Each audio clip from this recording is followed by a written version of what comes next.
শুনেই আমাকে তাড়িয়ে দিচ্ছেন? দুটো বেগ ভর্তি সংবাদ চারিদিকে ছড়িয়ে ফেলুন বিজনেসের চাল, তাতে নিশ্চিত আপনার মুনাফা।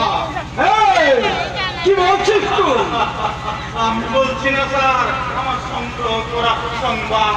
কি তোর সংবাদ? ওসামা বিন লাদেন বলল না, তবুই রাত ধ্বংস হলো।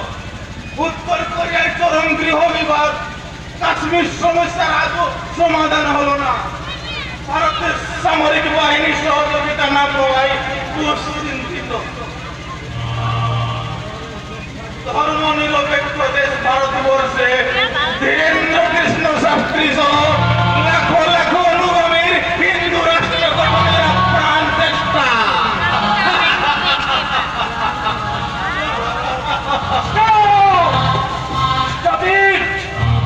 এখনো বলছি এখান থেকে বেরিয়ে যা। কারেন্ট নিউজ জেলার খবর।